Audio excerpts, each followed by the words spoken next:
Good afternoon, everyone.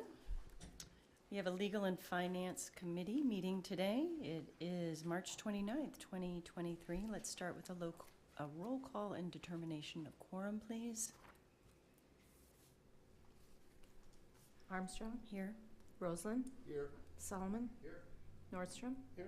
Jones? Here. We have a quorum. Great, thank you, Robin.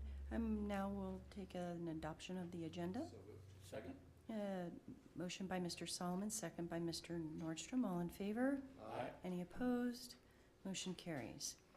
Now it's time for general public comment. It's the time for the members of the public to discuss or express concerns to the council on any issue not on the agenda. Action will not be taken at the meeting on any issue not on the agenda except by placement on the agenda by unanimous vote of the council members present. We have one speaker request form from Jamie Kirsch. Welcome, thank you for being here. Yes, thanks for allowing me some time to speak with you. I just wanted to share some thoughts that I had in reference to the work on the city logo. And I wanted to share a story with you guys about the Hood Cakes effort that Tyler Reed has worked on for quite some time with the youth up at Knollwood Townhomes. And what would a logo have to do with something as small as that? Well, Hood Cakes has been something that has rallied our entire community. It has brought youth to the table under an identity through which that they can engage in public safety in their own way. And the youth wanted a logo to represent that work, to connect with the police department as part of a team, and to connect with our community as part of a team. Logos are important. So often at the city, we can get bogged down in working in our silos in each department and forget that we're all linked in the work that we do together. I've learned a lot through my work with the Culture Champions, and one thing that I learned, one lesson that I've taken away among many, is that the library, for example, is as much a part of responding to violence and houselessness in our community as the police department is. They open up their doors to provide warmth and connection to technology for members of our houseless population who are connecting with family, who are looking to apply for jobs. They take their resources to communities that are greatly affected by violence, poverty, who otherwise wouldn't have access to technology, books, and learning tools. And you may not think that that has anything to do with violence, but it does. It has everything to do with it. And when we're working on this work together, it's hard to forget, without some kind of team branding, without some kind of connection, something to bring us together, that we're doing this work together. It's hard to remember that. So I think a city logo, of which hundreds of employees voted for, so it matters, right? That it would matter to them, that reminder is important, that knowing that we're working together as a team to respond to these complex issues in our communities, it's important to know that we're there together. We spend a lot of time at the Youth Outreach Team, which also has its own logo, supporting each other, raising each other up in our weaknesses, supporting each other in our strengths. We celebrate birthdays together. We check in when we're sick. We pick up kids when tires blow out. And we do that because we don't just return to work every day for the work. We return to work every day for the team. And you guys are a part of our team as well. When you have constituents reach out to you about issues with potholes or a car that got broken into, you guys are reaching out to us, city employees, and we are working with you together as part of that team. And this logo is an important reminder of what we do together every single day. Thank you so much for giving me this time. Great, thank you, Jamie. Okay, I'm not seeing any more public comment requests, so we'll move along to our items. Looks like we just have some appointments and reappointments under the mayor's items. We'll move to Human Resources number 4. I'm assuming, Ms. Braun, you'd like to speak?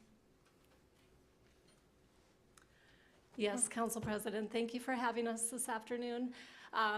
The logo is back on the agenda at the request of Council President Lance Lehman, who suggested that we answer the questions that were presented, reach out to council members, letting them know, having employees reach out, letting them know how important this logo is to us. And so that's why we're here today, and I'm happy to answer questions We also have the logo designer, Mr.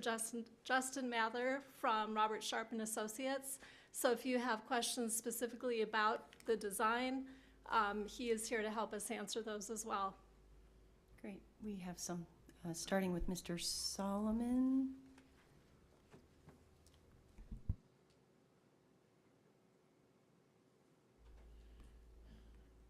You poked me. Oh, did I? Okay, sorry. Let's go to Rich, Mr. Nordstrom. Wait, what? You got me now? I'll let you arm wrestle. Who Now wants you're it? in. Who Go wants go it? ahead. Go ahead. I'll be Mr. brief. Solomon, go ahead, sorry about that. Thank you, Madam Chair. I support this. Good work. I supported it before. I did want to clarify, when it was up here before, we had a tabling motion. We went along with it.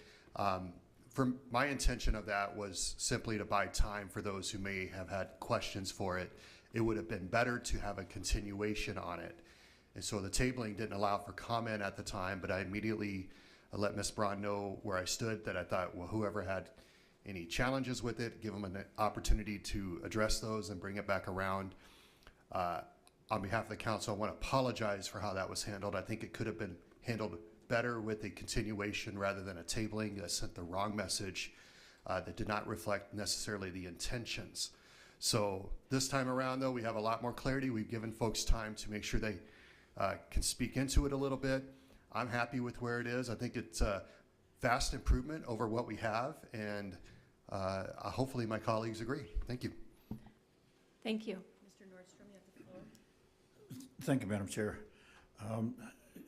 Thank you, Leah, for bringing us back, and I'll also send my thanks and gratitude to President Lehman for bringing us back as well. I just wanted to let you know that I just about an hour ago landed from DC, and I wanted to share with everyone that there was all kinds of logos on their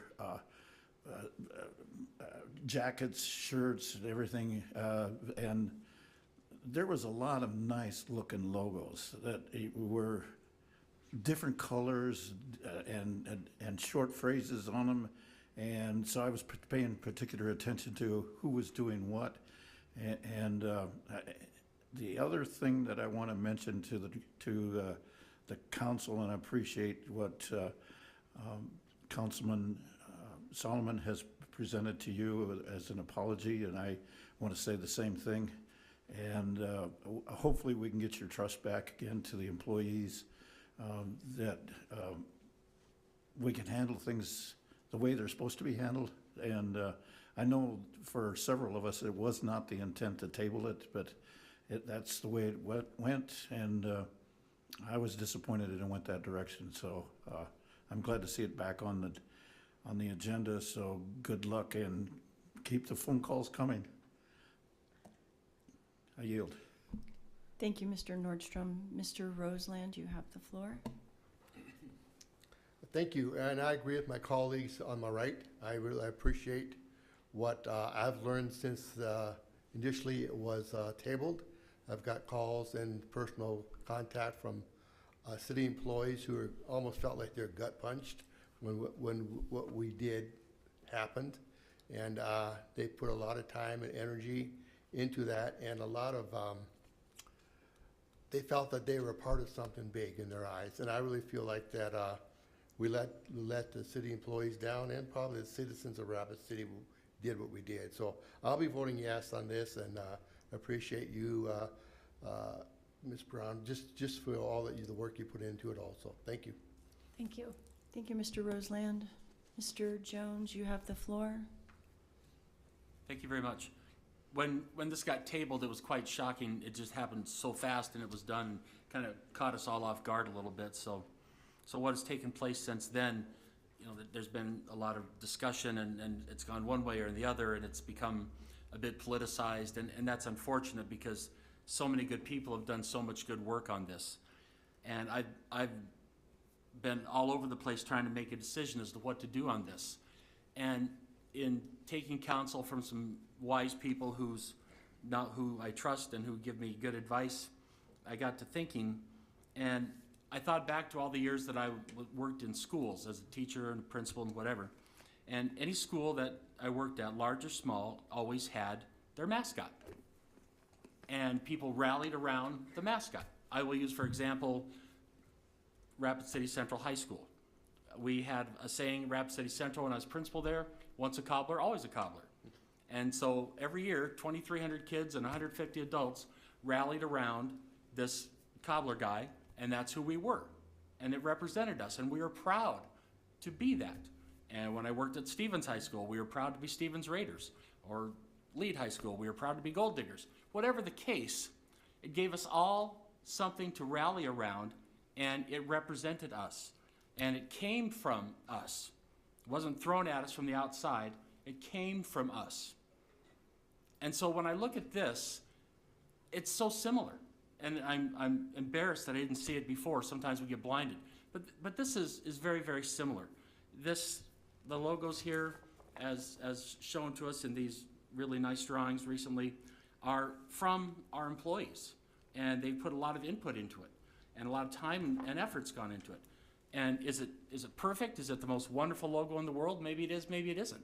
But that doesn't really matter as much as why we should have it and why it should come forward. And there's already been 3 people say yes, so my vote is irrelevant.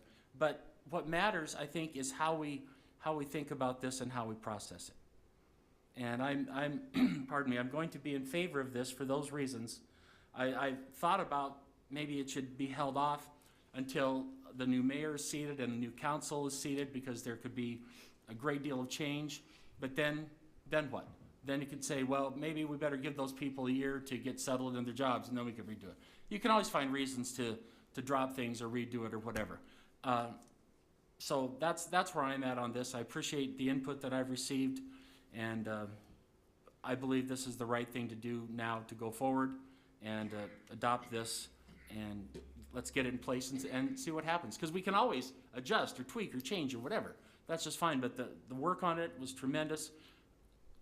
The interest in this from our employee standpoint is wonderful, so I will be in favor of adopting this and moving it forward. Thank you. And if my colleagues would indulge me, I'm going to make some comments. I'm glad that the Culture Champions and Ms. Braun, you finally got the apology that you so rightly deserved. Particularly, I've heard that you were devastated over the 9-to-1 tabling motion, and I'm sorry that you had to endure that. I don't think disrespect was ever intended. I have the highest respect for our staff. I am the leader that I am because of the staff at City Hall.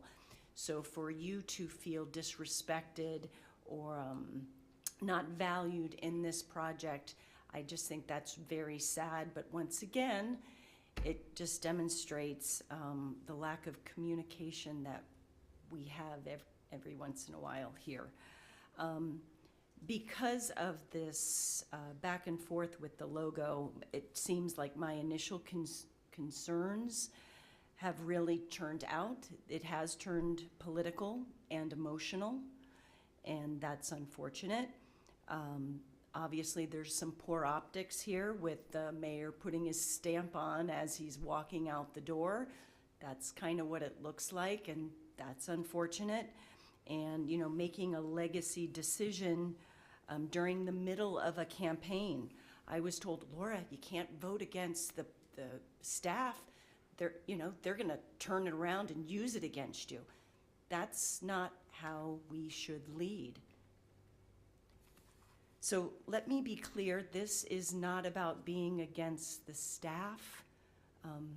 Ms. Kirsch, we have spent countless hours talking about this. On Valentine's Day night, my husband fell asleep on the couch because I spent 2 hours on the phone with you, 2 hours on the phone with you, talking about the issues around the logo and how it went down. You know, I'm really just not concerned, but curious. How many hours have we dedicated from when it was tabled to now in the logo? emails, phone calls. I know there's been multiple meetings. Up until last evening, you were calling council members to see where they're voting. That's just a little concerning. I know this is important. I know that this project, you've put a lot of time in it, but that's deflecting from our city business to a certain extent. Ms. Armstrong, if I could answer that question. Sure. I've spent less than 2 hours on this since it was tabled because there's been nothing to do except answer the questions, which take a few minutes, Right. to make a few phone calls, to visit Rapid City, to elevate Rapid City, to destination Rapid City or downtown Rapid City. So maybe a total of 2 hours. Okay, because some of I've which- spent over a dozen hours talking with council members, taxpayers. I've been in conversation circles, and they're concerned about public safety, infrastructure, schools, homelessness, mental health. And I know that we can walk and chew gum and do both, but not one of those conversation circles has a logo come up, rebranding, a tagline. I'm just sharing my perspective. I'm being respectful here. But during that time between when the first tabling motion came to now, that question I had about financials, how much will it cost taxpayers to change this and do this? I know that with Monument Health, Oyate Health, other businesses, when they rebrand, there are financials involved. We have a sign right outside of City Hall. How much is that going to cost to change to put a new branding? New window, the window stickers, our cars, our trucks, our snow plows. I just think it's very important for taxpayers to understand how much this is going to cost. I understand it's an investment, but our job is to make educated decisions that affect taxpayer money. I said to Mr. Roseland yesterday, what are you going to say when taxpayer comes up to you and says, how much is this logo change going to cost? You said, I don't know. Taxpayers need to know how much that's going to cost. I mean, just a ballpark. Is it going to be 10 grand, 100 grand? It would just make me as a leader, and I think our taxpayers, more comfortable knowing how much this is going to cost. And I don't want this to seem like I'm nitpicking this project. I appreciate the time that you've put into this, but it comes down to dollars and cents and timing. Can I answer about Please. the budget?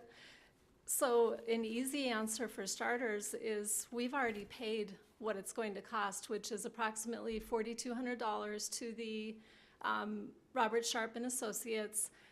Most of what we can do for starters is free. We can change our email signatures.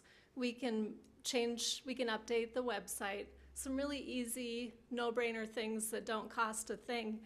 As far as going forward, I'll let the mayor speak about that, but I believe that he's not going to, we don't have anything in the budget. We don't have anything budgeted. And so I believe it may be up to the new mayor to say, here are all the things I want. Let's create a budget based on that. That new mayor also may say, let's do nothing more with it at this point. So that's how I would answer that question. Do you have anything to add? Yeah, I think I like what Mr. Solomon said. I like the idea of finding a compromise and maybe postponing it. And I think instead of just passing it through, or if we could just postpone this to maybe October, we get new council members, a new mayor, get through the budget, it would give us some tangible time to do some tangible financials, and then all of us could make an educated decision on that. Again, I don't want your feelings to be hurt. I respect really- you. I respect you as a professional, It's just when we do a remodel in a house, you have a construction background. When you do a remodel or a rebranding, you need to have some sort of budget. And, you know, when you said to me initially, we'll just phase it in, that really didn't make me feel comfortable. We do have a couple people in the queue, so I'll go to Mr. Solomon. Thank you. Just to clarify, I didn't say we should compromise or wait at all. The day after we voted, I actually asked Ms. Braun if I could visit with her, and I apologized to her the next day, just to say, just so you know, my intention was just to allow a couple of weeks or whatever at that time, and it should have been a continuation. I apologize then, I apologize now. I think I think the logo looks great, good. I think Mr. Mather did a great job with it. I think it's fresh and vibrant. I don't always agree with the mayor, but I do not see this as him trying to stamp something on his way out the door. I think that would be unfair to say that. I think what it is we had a collaborative effort.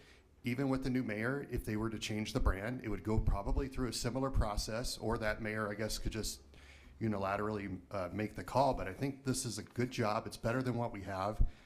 In terms of costs, that'll be for the next year's budget. We will have a budget time that begins in August, September timeframe, and we can decide how that rebranding should go and how it should move forward. So I heard nothing just now that would absolutely change my mind. I'm 100% in favor.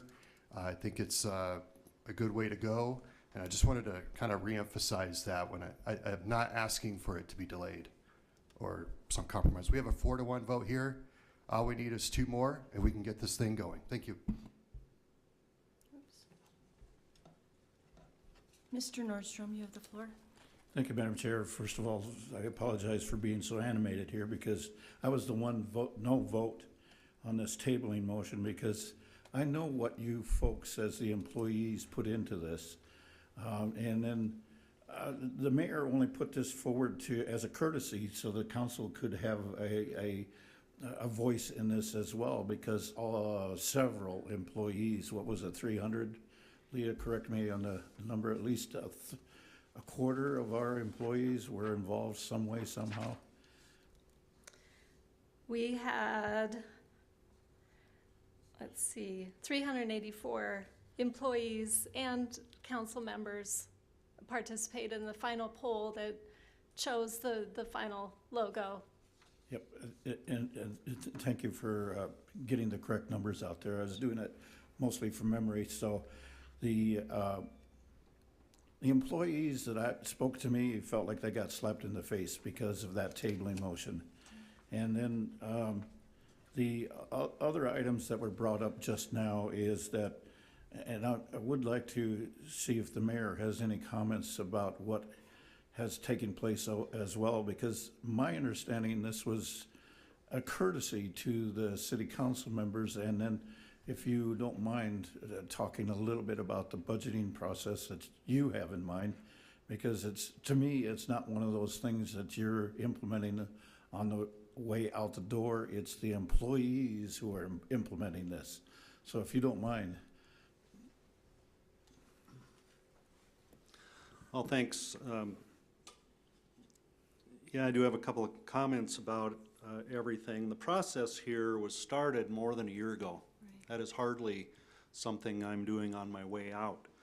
The process began with a number of retreats with employees and managers and council members, department heads, to find our mission, values, etc. The work that Leah Braun has done here really has little to do with this logo and what we're talking about right now. The work she's done here is 10 times more important than that, because it made city employees feel like they had a voice and made them care about something. And I would just want to say before I really get started that we're not rebranding the city of Rapid City, the place we live and drive through and shop in. We don't have city flags. We're not going to expect this Visitors Bureau to take on this. This is a workplace logo. And the reason Mr. Nordstrom's saying that it's a courtesy is because I really don't believe the approval of a logo is required by the city council. We already have about 7 different city logos on work trucks right now. They were all developed by the groups. They were all put on their trucks and on their doors as a matter of pride. But there's not a universal logo. There's a city seal that has the a national monument that's 20 miles from here on it. And so we had a good process. We reached out. Part of the communication was with city council. We got only a few comments from city council. 3 were positive and 1 asked a clarifying question. Nothing more was said. On city council night, I told Leah, you should just stay home. They're gonna unanimously approve this. This is a win for everybody. And then it was tabled, and I heard some of you just apologize being hoodwinked, or you didn't use those terms, that's my word, but with the tabling motion. And I mean, if it weren't for mistakes, I wouldn't have learned a thing in my life. Okay, I believe mistakes have value, and but if this was a mistake for you to go along with this vote, just learn from that. The reason that it's on the agenda is because of the additional communication. There's been a majority of council members who have expressed not only support for the logo, but they wanted it back on the agenda. So now it's back on the agenda, and this morning I just hear about another behind-the-scenes campaign to get this particular item postponed so that we can have citizen input.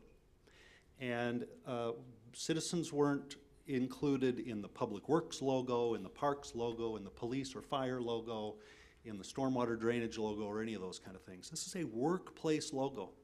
The people who work and spend a third of their lives here during the week are gonna have one thing in common, one thing that ties us together. It's as simple as that. It's so simple.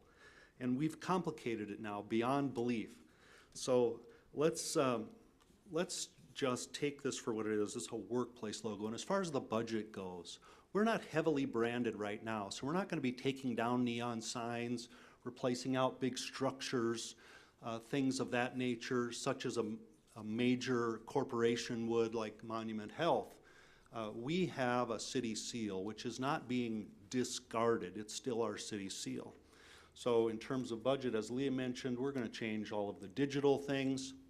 When it comes time to order stationery, we'll put it on the stationery. And at some point, and there already is money in the budget for the maintenance of vehicles. So if a work group, for example, if Public Works wants to put this logo on their trucks, I imagine it would cost several $100s to do that. And someone on the council asked in the beginning, and I believe it was Ms. Armstrong, what's this gonna cost? And I said, it'll probably cost a couple $1,000s. But that'll be spread out over some period of time. So we're not buying a city flag. We're not ordering 1,000 of anything. This is a modest approach to implementing a new logo, and it'll be done at the speed that those work groups, divisions, departments want to see it done. This is not a big, it's not a big production, therefore not a big budget. Thank you. Thank you, Mayor. I appreciate it. And I know you didn't use the word hoodwinked. I did.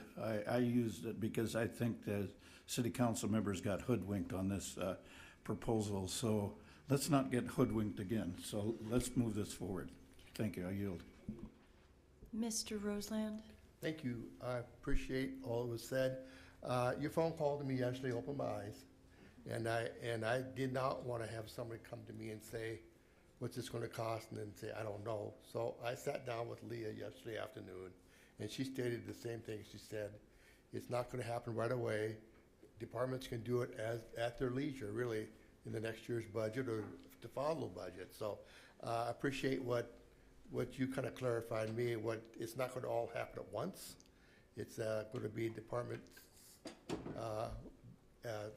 basically desire to do what they want to do when they want to do it. It's not forced on them. So I appreciate your input and also you for making me ask that question. So thank you. Appreciate it. And one more thing. Thank you for taking the time to explain this to me. The financials are a big part of it. We have to be good stewards of taxpayer money. Mm-hmm. And if there's a point where the taxpayers can have involvement with this, because the way the mayor explained to me makes me feel a little bit better. It's opened my eyes, and I appreciate the hours. I'm sorry, you only had 2 hours talking with it. I'm not kidding you. I've talked dozens of hours with taxpayers, with Mr. Nordstrom, with Mr. Roseland, with Mr. Jones, with Mr. Evans. I put a lot of thought and time and effort with this. We want to make educated decisions. So with that, I will refrain from my nay vote, and I will move this forward to council for Monday, okay? Thank you. Okay. Do we want to vote on this now, or? Okay, all right, thank you, Ms. Braun. Thank you.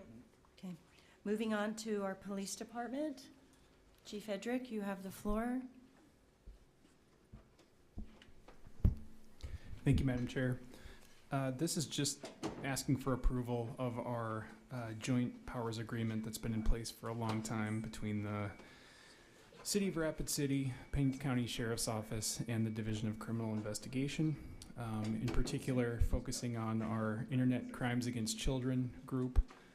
We're just asking to sign this document. One of the things the document talks about is the position that the 3 of our agencies split, the forensic computer examiner position.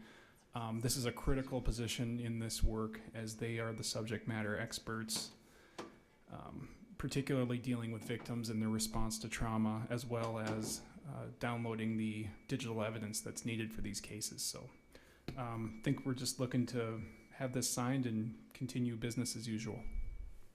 Okay, we have some people in the queue. Mr. Solomon, you have the floor. Thank you, Madam Chair. May I direct a question to our police chief, please? Absolutely.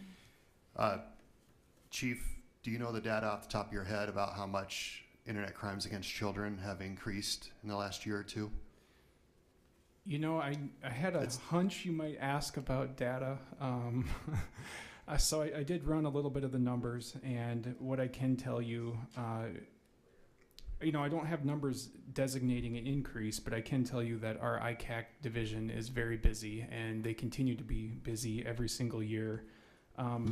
This forensic examiner position alone that we're asking for this document to be signed on, last year they had 256 exams that they conducted, 400 examinations of mobile devices, 448 digital forensic exams on equipment, 486 subpoenas that were issued, and 61 search warrants this individual worked on. And you know, the only comparison number I have is from the previous year, and I can tell you that numbers are slightly up from the previous year. Yeah, we know they're up. I absolutely support this. I know this won't surprise you, but I do believe the ICAC unit is understaffed. And I would ask you to please, as we budget ahead, look at that, because we are seeing the normalization of the sexualization of children with much easier access due to technology. It's awful and it's gross. We have to take it seriously.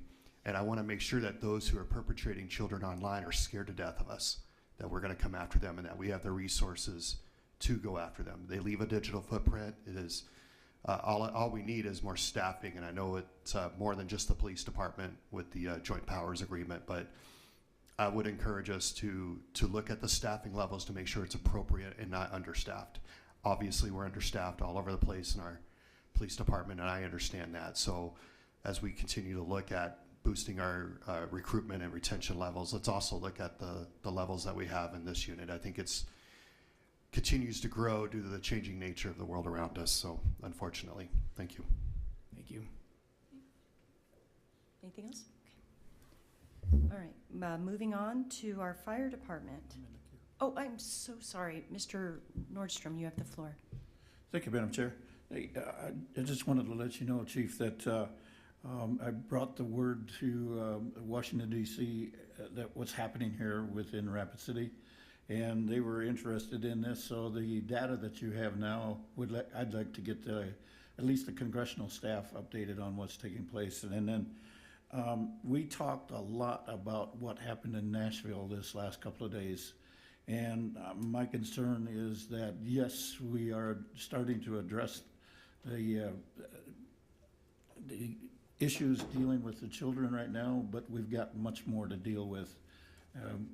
And this really put a highlight on it, what happened in Nashville. So good luck on getting that, because I fully support this. And now that I had a chance to get opening up that door with at least the congressional staff, and by the way, there's a new cop that came from Providence, Rhode Island, that is now with the DOJ, and he's the head of I forget what the acronym stands for, but it's COPS division of the DOJ.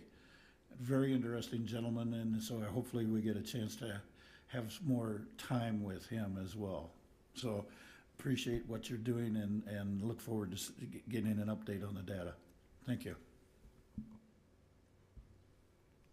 Chief Hedrick, did you want to be in the queue? Yeah, I just wanted to echo the statements of the group here and just assure you that the safety of our children and our community is our highest priority, and we will continue to do whatever we can to work on that issue. So appreciate it and appreciate the support. Thank you, Chief Hedrick. Okay, there's no further discussion. We'll move to our fire department for number 6. Thank you. The fire department is requesting to apply and accept, if awarded, the Staffing for Adequate Fire and Emergency Response Grant in the amount of $1,477,825.08. This grant's more commonly referred to as the SAFER Grant. It will fund 6 full-time benefited firefighters for a period of 3 years. With these additional firefighters, our plan is to take a current 4-man cross-staff station and add 2 additional people per shift to that station to bring our fire apparatus up to fully staffed with 4 and an ambulance up to fully staffed with 2. There are no matching funds for this 3 years of, if awarded for this grant. After the 3-year period, the goal would be to absorb the 6 positions into the department's regular operating budget. Any strings attached? No strings attached, Perfect. other than the absorption of the people after the 3 years. In the process of the application, how does that go in the timeline? The timeline, more than likely the fall. They've been a little behind, so they still are awarding some of the 21 funds right now.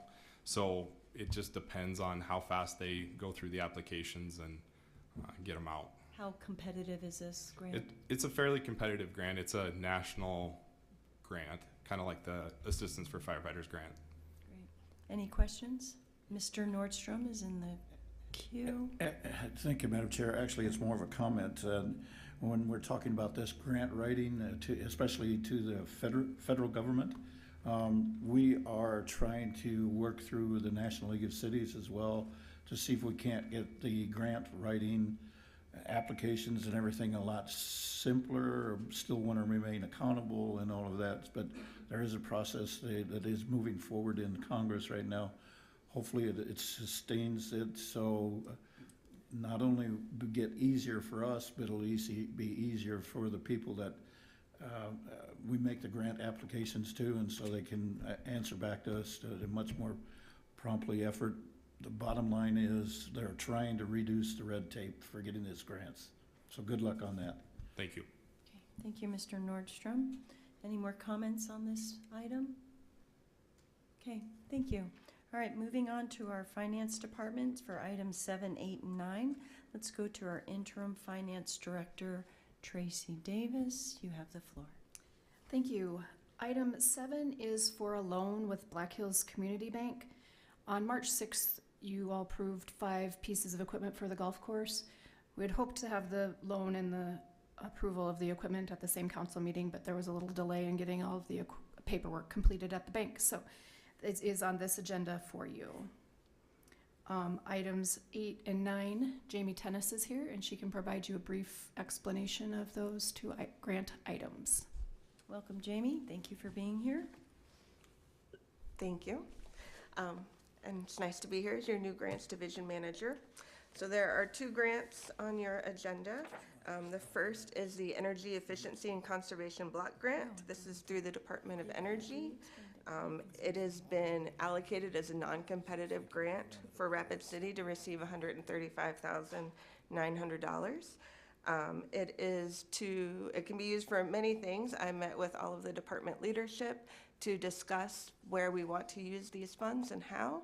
And through that conversation, the consensus was that while many departments have been slowly integrating new energy efficiency things like lighting, retrofitting, that sort of thing, we hadn't taken a step back to really look at what the highest priorities are and where are those pieces that we could have the biggest cost savings if we implemented them sooner rather than later. So to be very strategic in how we would use future funding.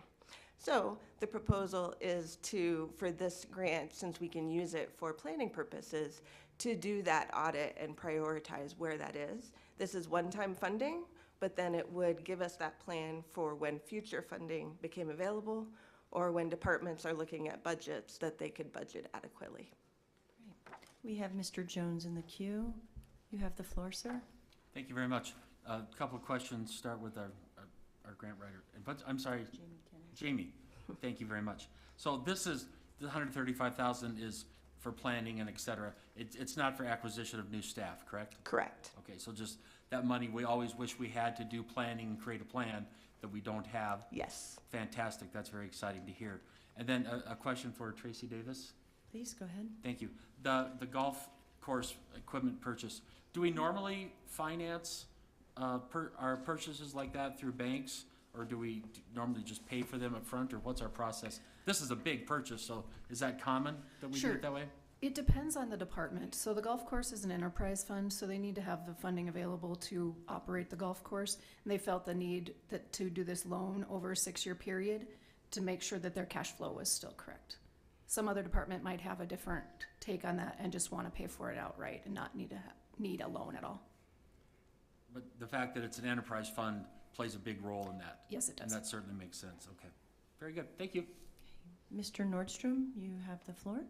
Thank you, Madam Chair. On item number 8, thank you, Jamie, for working on this project, and I know I've sent you a lot of information, and this was another, sorry to bring up the NLC again because it's still fresh in my mind, is that we did talk about the EECBG items up there including the congressional staff. And so stay tuned. I think you will be seeing more of that. There's a lot of things in the works, and there is a bill going through Congress. I'll get you the number if you're really interested, and where that is going, what they're trying to do with that. And so I got some good feedback from the congressional staff on this. Great. Yep. So then the other grant is a pollution reduction planning grant. It is through the EPA. There is an interesting caveat with this. What they've done is allocated $3 million to every state and then $1 million to the most populous 67 municipalities in the country. We, of course, don't fall into either of those categories. But if the state opts not to take that money, it is then offered to the 3 most populous cities. That's how we fall into that. So this is planning dollars again, but it is all about reducing greenhouse gas emissions. And so it is very clear with some deliverables about developing an initial plan that in essence is kind of a quick, what we can do, some initial reduction strategies. And then it's a 4-year grant, so that's in year 1. Year 2 is a more comprehensive plan that's taking into account multiple departments and the community as a whole. And then there is some just status reporting in years 3 and 4. The main thing is that this is $250 million total coming out for planning, and then $4.6 billion coming out to implement down the road. You can only access the implementation dollars if you are part of planning. Mr. Solomon, you have the floor. Thank you, Madam Chair. May I direct a question to Ms. Tonys, please? Sure. I always wondered, Tonys or tennies? Tennis. Tennis. You know, I've said it wrong for years. Everybody does. Yeah. On number 9, with the acceptance of this, does the city then, if they were awarded these funds, does the city then create the plan with council approval, or are they given a plan from the EPA to implement? No, the beauty of this is that the city is developing what this plan is, what the strategies are that we as a community want to utilize in the future, and how we want to pay for it with future implementation dollars, hopefully. Okay, so there are some things we could all agree on. That's good stewardship. We would like that. But if we thought something was burdensome or overregulation from the federal government, we would not be required to implement that if it wasn't in law already. Right, yeah. This is us locally developing the plan. Okay, all right. Thank you. Yeah. Any more questions, comments? Excellent work. I'm so excited you're a part of the team, Ms. Tennis. All right. Moving along, we're going to go to our community development for items 10 and 11. Sarah Hansel, you have the floor.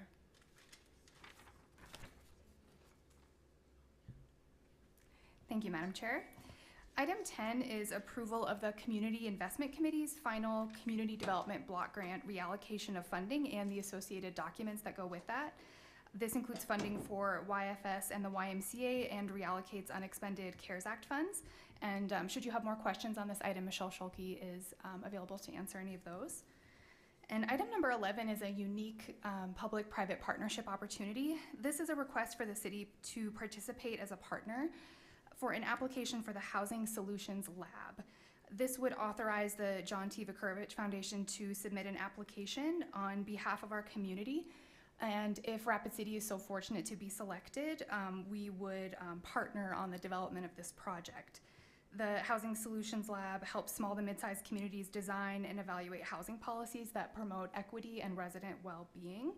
And there's no funding required by the city in order to participate in this. So we're excited about this opportunity and hope to have the chance to submit an application as a partnership and participate. And there are several in the audience from Elevate Rapid City, the John T. Vukurovich Foundation, the Black Hills Area Community Foundation, and CDBG if you have any questions about the direction that this could go in the future. Okay, so it looks like we have Laura Jones and Michelle Schulke and Liz Hamburg. Mr. Solano, do you care to add anything, or do my colleagues have any questions for them? All right, Mr. Jones, you have the floor. Thank you very much. I'm not sure who would like to answer the question, but this is amazing. When I read it being in the agenda, I was anxious to hear more about it. Let's operationalize this thing if we get selected. What will be the first 5 steps that happen once this money arrives? There is no money tied to the Housing Solutions Lab application. It is simply a support network where we can kind of learn best practices for data collection, lean on NYU Furman Center for helping us collect that data and maybe access some data they have that we don't have access to. But the first 5 steps, I guess, would be, first we would attend a kickoff. There are numerous cities involved in this peer city network, so it's a peer learning opportunity as well. So other small to mid-sized cities would also be participating. I think it's 10 to 12 usually, and they're all over the nation. But we are seeking to, kind of collect data on potential displacement of residents, particularly in North Rapid City, and what kind of burdens they may be facing that would lead to displacement. I mean, we saw the article in the Rapid City Journal about the elderly woman being forced out of her home after 35 years. And so that is one of those things that we're hoping to address through this. We don't really have 5 steps identified. We're hoping that this helps us identify 5 steps to take. And that was going to be my next question, is what are we going to do with the data? Will it be shared with builders or developers, the city, or what will be done with that to make Rapid City a better place? Ideally, we would use that data to identify next steps, whether it be policy solutions or investments through the community or the Strategic Housing Trust Fund, or it could be working with businesses and developers. We're really kind of a blank slate on this. We're just hoping to get some support from being involved in this network on what kind of direction we can take with this data once we have it. I hope that helps answer your question and isn't too vague. Well, it's vague, but it has to be vague at this Yeah. point because this is kind of uncharted. Correct. But this is one of many tools that we are hoping to use to create more and better housing, fair and equitable housing in Rapid City. Would that be fair to say? Absolutely. Okay. Wonderful. Thank you. Thank you. Very exciting. Housing lab. Great. Mr. Nordstrom, you have the floor. Thank you, Madam Chair. Excuse me, Ms. Jones, could you elaborate a little bit who this lab network is? I've not run across this name before. So Housing Solution Lab is a subsidiary or a department of Local Housing Solutions. It is a department or division within the NYU Furman Center, so New York University. It's funded by Robert Wood Johnson Foundation. Oh. So it's got some big support behind it, and they support cities all over the country in developing policy and getting data related to housing. A lot of times they help, kind of stand up trust funds, or it's mostly related to policy and ideas. It's very rarely tied to funding, but Sure. other cities that have participated include like Boulder, San Antonio, Pasco, Washington, which I've never heard of. So there's a lot of unique opportunity in this application. Thank you. Is HUD attending or part of this network as well? Not that I am aware. Okay, all right, thank you. That Yep. helps me out. Sure. Okay. Anyone else? Thank you, Ms. Jones. Okay. Moving right along, we'll move to our city attorney's office for items 12, 13, and 14. Do we have anybody? Oh, hello, I didn't see you over there. Ms. Cushman, you have the floor.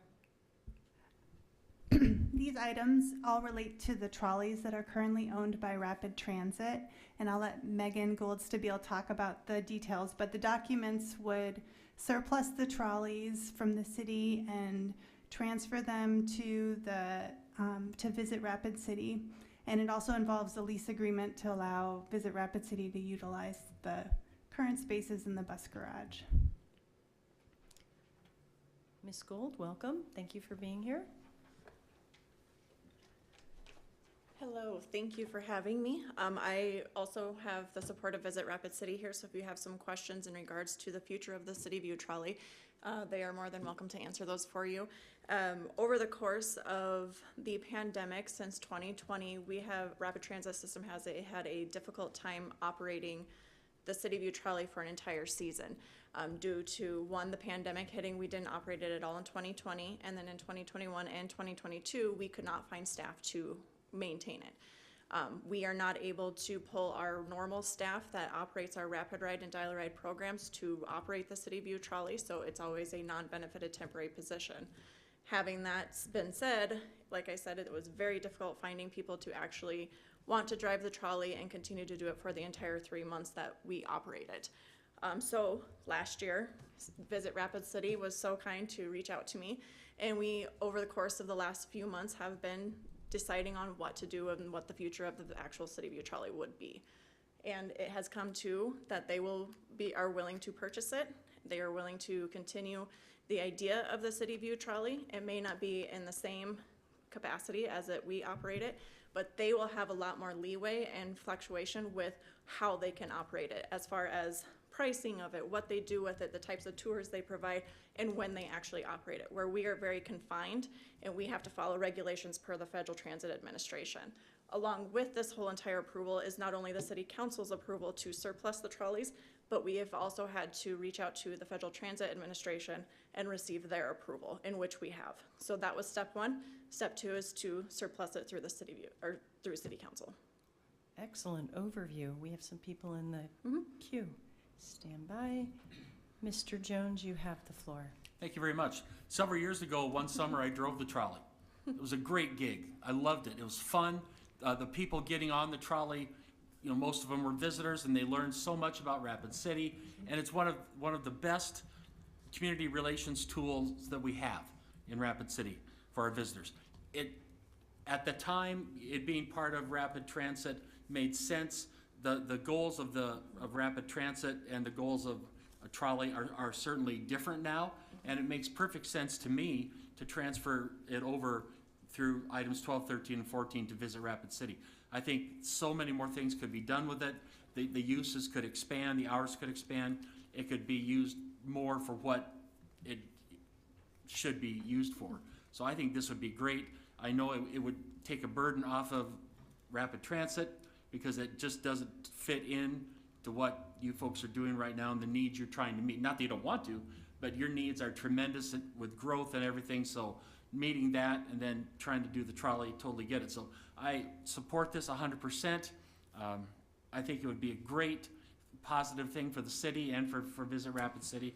And I hope I get to drive it again because it was a blast. Between the recording on there, that would give a narrative, and I would give a little color commentary myself as we were going. And it was great fun to introduce our visitors to 17 of the greatest spots in Rapid City and to the ice cream at the snack shop at Dinosaur Park. So that was great. I'm very excited about this. I think it'd be wonderful. Thank you, Chair. Sounds like a great side hustle for you, Mr. Jones. All right, Mr. Solomon, you have the floor.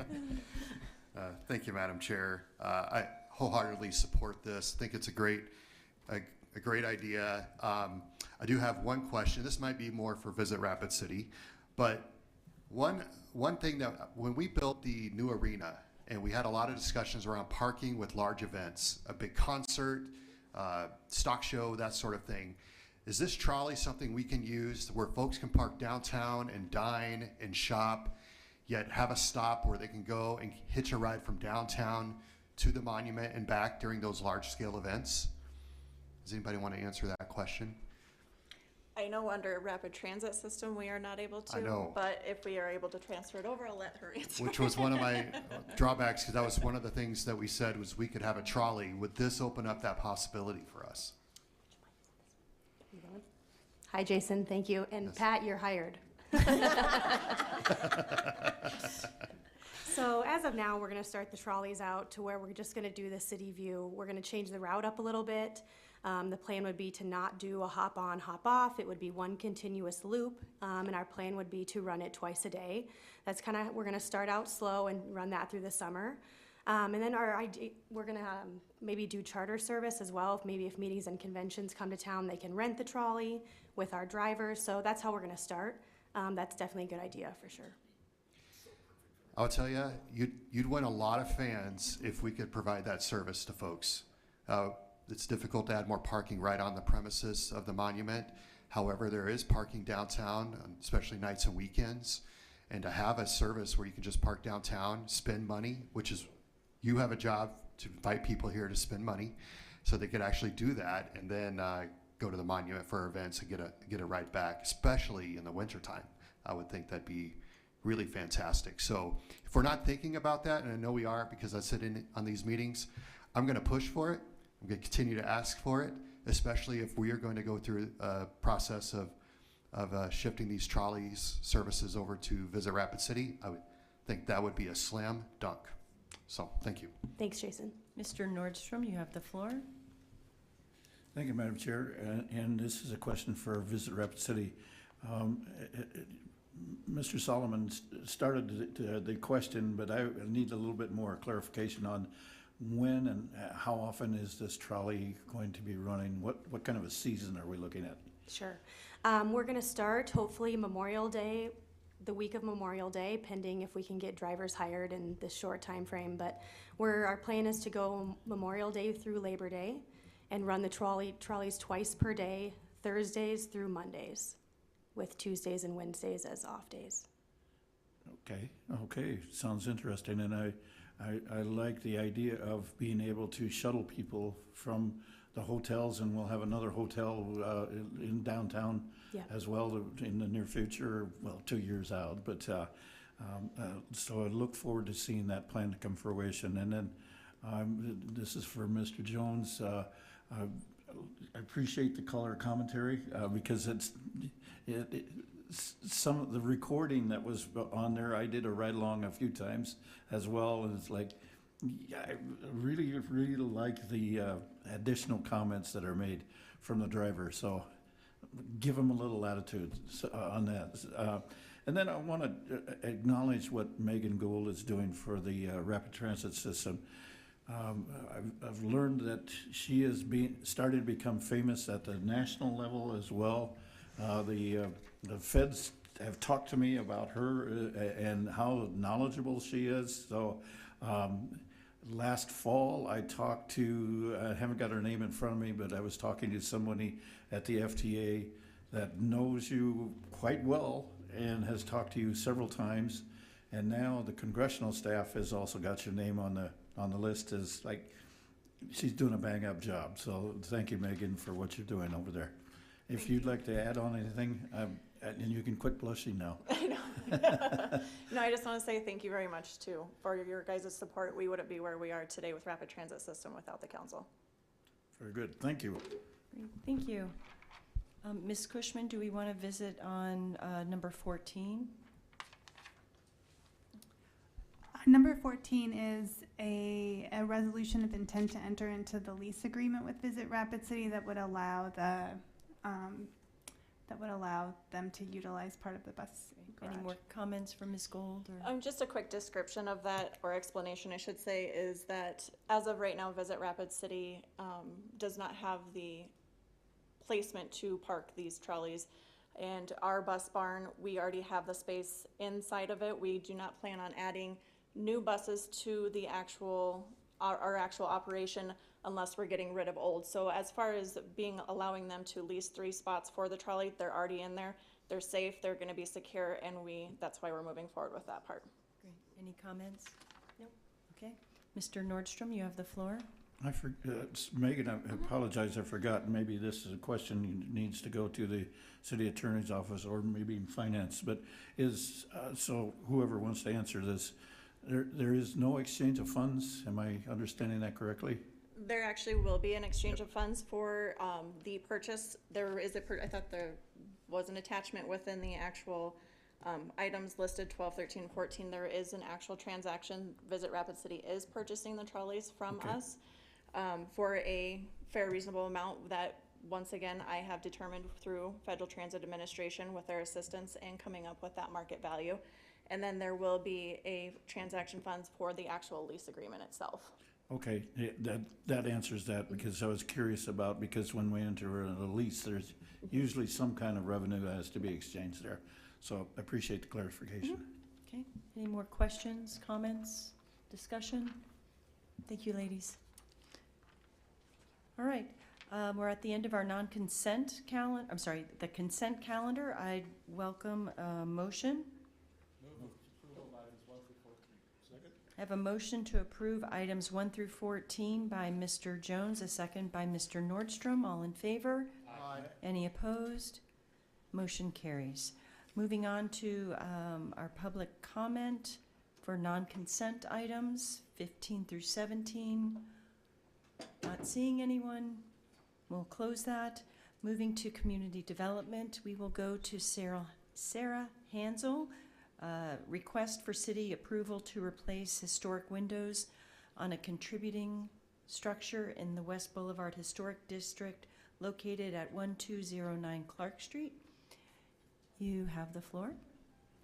Thank you, Madam Chair. Item 15 is a request from a property owner to replace historic windows, as you stated.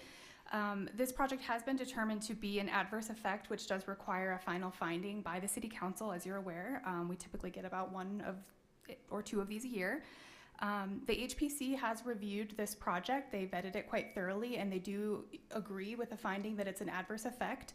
Unfortunately, given the unique circumstances with this particular property, they are acknowledging that there is a certain economic hardship here and that there are no feasible and prudent alternatives, so that would be their recommendation to you. I have to give credit to my colleague Jonathan Howard. He's a newer face in the crowd. He's our newest planner here, is less than 3 months on the job, and this was his first Preservation Commission assignment, and it was a tricky one, and he did a great job. So if you have any questions for him, he's available as well. Welcome. Should we call him up and embarrass him? No? Welcome. All right. Any questions on this matter? Mr. Roseland, you have the floor. This is kind of my wheelhouse. I've been involved with historic preservation for almost 20 years until I got booted off as I became a member of the city council. But I really appreciate the job that Sarah and you are doing at this point. And in the old days, 15, 20 years ago, I was pretty stick in the mud. I don't like things being downgraded. It's historical with putting new siding on homes and new windows and that sort of thing. But at this point, we have nobody in Rapid City to restore old windows. And I've learned to bend somewhat, and I feel like that I have no problem voting for this issue. But I really feel like that home is, like you said, a very small home, kind of set back, and it can only help that house rather than hinder it. So again, I appreciate what you guys are doing, but I'm still keeping an eye on the West Boulevard Historic District. Thank you very much. Absolutely. Thank you, Mr. Roseland. Are you in there? Oh. Okay. Mr. Nordstrom, you have the floor. Thank you, Madam Chair. Great explanation, Mr. Roseland. Thank you. And it is complicated. But anyway, I would like to make the motion to approve this item that they for the request to replace the historic windows on a contributing structure. So let them go for it. Okay, may I have a second, please? Second. Okay, we have a motion on the floor by Mr. Nordstrom, a second by Mr. Jones. All in favor? Aye. Any opposed? One quick moment. Ms. Hansel, you have the floor. Sorry about that. Thank you. If I may just quickly respond to a comment that Mr. Roseland said about there not being contractors available to do this work generally. We do find that to be true, and we hope that that is a situation that changes in the future. We are investing grant dollars in bringing a preservation specialist here to train contractors on how to do that work. So we're hopeful that in the future we can come back and say we do have more resources and capacity here to make different decisions about historic windows. So we're working on it. Great. Thank you for your comments, and we'll go back to that motion. All in favor for approval of this motion, say aye. Aye. Any opposed? Motion carries. Thank you. Back to our city attorney's office for number 16. Authorize a request from the Central States Fair to expand the scope of a previously approved vision project to pay for renovations to the Sewell building to include the replacement of a building's roof. Ms. Cushman, you have the floor. This request was received by our office from the Central States Fair. The Central States Fair received vision funds for certain replacement of certain items on the Sewell building. The bids came in lower than they expected, and there's an excess of $163,000. As you know, with vision funds, if the costs come in lower, the agreements are written so that any benefit of that just goes back into the vision funds and it is retained for future allocations. In this case, Central States Fair is asking to be able to utilize those funds to replace the roof. That was not part of my understanding is that was not part of their original request for vision funds. So that is why they're here today. I'm not sure if Mr. John Kaiser is here to answer any questions from Central States Fair. Mr. Kaiser, welcome. Thank you for being here. Hello, thanks for having me. So obviously, the construction industry was kind of turned upside down there for a while, and so we did not include the roof in the original scope of the project just because we didn't feel it was going to be within the balance of what we were requesting. Obviously, COVID came and went, and the construction costs are still going up and down. We didn't have the roof on there. The roof was something we felt like we could Band-Aid, but now with having with the bids coming in lower than we expected, we were hoping to just put the icing on top of the cake of this facility. It's getting new siding, new HVAC. I mean, the facility is actually already rented entirely through the wintertime for youth sports, and we're working with Parks and Rec on hopefully partnering with them on some opportunities for them to use it as well for the winter sports month. But it'd be sure a lot prettier with a roof on it. The amount, I would like to say, also does not cover the entire amount it would cost to replace the roof, and the rest of it would be covered by Central States Fair, either through our foundation or just through the Inc. as well. So You can stand by. We have a council member in the queue. Mr. Jones, you have the floor. Thank you very much. How much money was left over from the original project? $186,000. Okay. How much is your roof replacement project? it's kind of hard to say, again, just because this would have to go to bid. But some of the original estimates I've gotten, depending on kind of the thickness and different things, have come in anywhere between 150 to 200,000. But again, it would be bid out, as bid law would require. Sure. So if it's over this 186,000, you have access to funds to cover it? Absolutely, yes, sir. Okay. You wouldn't be coming to the city to ask for that? No, sir. Good. And then, is there, I don't know who in the room can answer this one, but we were told that normally with vision funds that are left over, they come back into the vision fund for reallocation. Who are you pointing at? Interim Director Tracy Davis. Thank you. What is the history of that happening, of allowing it to be used on another project, or it always coming back in? What's the? Usually history? most projects are spent in their entirety. There's very few projects that have money left over at the end to go back into the vision fund. So there isn't really precedence one way or the other? Right. On granting out funds like this? Correct. Okay. Well, it seems to me that, based on what the gentleman said, working together with the Parks Department, renting out the facility would certainly benefits Rapid City. If a new roof can take place to add to the life of the buildings down there, it seems like perfect time to do it with this money that was already allocated to them anyway. So if there is no set path and this is done on a case-by-case basis, I would support doing it. Makes sense. Thank you, sir. Thank you. Thank you for your comments. I'll make the motion to approve. We have a motion to approve this item by Mr. Nordstrom, a second by Mr. Roseland. All in favor? Aye. Is there anyone opposed? Motion carries. Thank you. Thank you very much. Thank you. All right, moving to number 17, allocate unused balance of 2022 budget towards a CIP line item, infrastructure development plan for proactive development. Mr. Solomon, you have the floor. Thank you, Madam Chair. I'd like to make a motion to continue this to the first Legal and Finance meeting in June, if I can get a second and retain the floor. Second. Thank you. So I think this is a great idea for us because we've been talking about proactive development for quite some time. And this is an opportunity now that we have the 2022 funds in that just came in for March. We now know what the unused balance is, roughly $11.5 million. The reason I'm asking to continue it, though, is I'm concerned that it will become a political football in the midst of this season.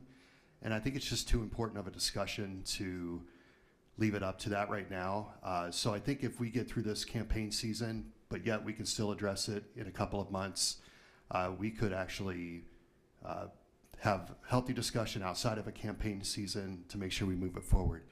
The fact is, I think it's still a great idea to go into the CIP budget, and I think it's still a great idea to earmark these funds for future development, because otherwise it just sits there as undesignated cash and we can chip away at it. So, but due to the nature of things, as we talked about earlier with logos and things like that, it's come to my attention that it might be yet one of those good ideas that we might end up not having a good decision on because of the season that we're in. I just assume we wait and make a good decision in a couple of months. With that, I'll yield and hear from the rest of my colleagues.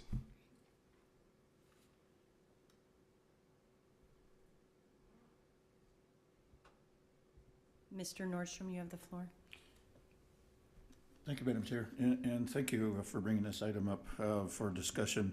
And I appreciate the comments about continuing this item for later on. So, as being the CIP chair, I'd like to get a little bit more information, obviously, on it, and then having that conversation with you. And then also, I would like to involve the finance department as well as the CIP team that gets together with us on that. On those meetings as well, so we can have a little bit deeper dive into your concept. So please include us. Thank you. Mr. Jones, you have the floor. Thank you very much. It looks like June 14th is the first Legal and Finance meeting in June. Actually, it's the 3rd, so it would have to be the 2nd. correct? Well, June 3rd is a Saturday. Oh. If I'm looking at my calendar. Although sometimes I struggle with dates. I don't know the reason for it. Oh, there you go. It's hard to get a prom date, isn't it? Now I know why. So it'd be June 14th? June 14th, yeah. Perfect. Okay, Okay. just to clarify. Yep. Thank you. And then, Ms. Davis, you're in the queue? Okay, just making sure. I just wanted to clarify, the amount of 11.5 million is the undesignated cash in the general fund only, that it is not necessarily the unspent 2022 budget. So I just want that clarified. They could be two different numbers. Okay. And I think that would be important to have all that. Yeah, I was a little concerned that I didn't see any attachments to this item. So, okay, and Sorry, I undid myself on that. So, yeah, we don't quite have the full final numbers for the unspent budget authority just yet. So that's why there could be two different dollar amounts that we're talking about there. okay, would we have it by June 14th? I hope so. Do we? No, probably not. Right. No. Mhm. Any more questions, discussion? Okay, great. That being said, we'll just. Oh, yep. Okay, so we have do we have a motion on the floor? We have one and seconded. All in favor? Any opposed? Good, motion carries. Do we have any items that we want to discuss about our committee assignments? Okay, all right, move to adjourn, first and second, all in favor? Any opposed? Thank you. These items plus Public Works will be moved to our next council meeting in these chambers on Monday. Thank you, everybody.